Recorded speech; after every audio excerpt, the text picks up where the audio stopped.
Obunachilarim, men sizlar bilan endi xazina topmoqchiman. Xazinani topishga ketdik. Let's go.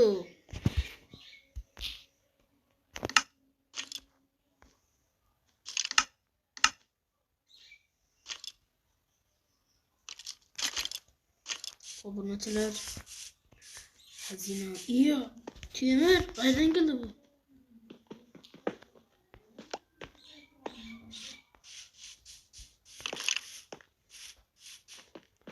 Bu haykalni qurishga 50 kunim ketdi. Qurish qiyin bo'ldi. Jonlidi. Yomon ko'p qo'y o'ldirdim. Bitta hozircha temir topdik.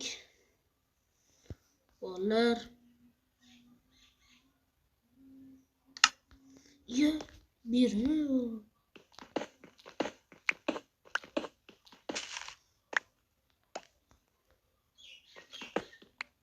Ne oldu? Bu musakkaga bu ko'rsatishları. Bu yerga xazina kerak, shu bilan xazina topsa bo'ladimi? Xaritam qolib ketdi uyda. Xaritamga qarab ketdim.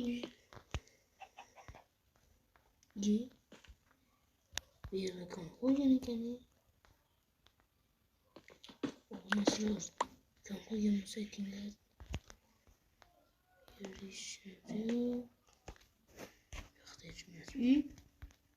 Nima bo'ldi?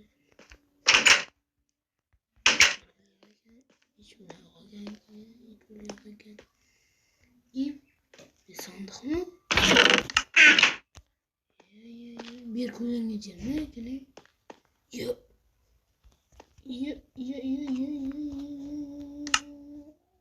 O İzumrat.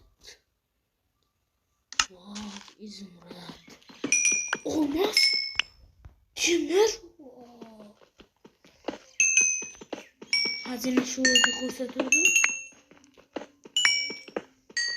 Yana bitta xazina bor. Olsangiz kerak do'stlar. Like bilan obunani ayamasdan bosinglar.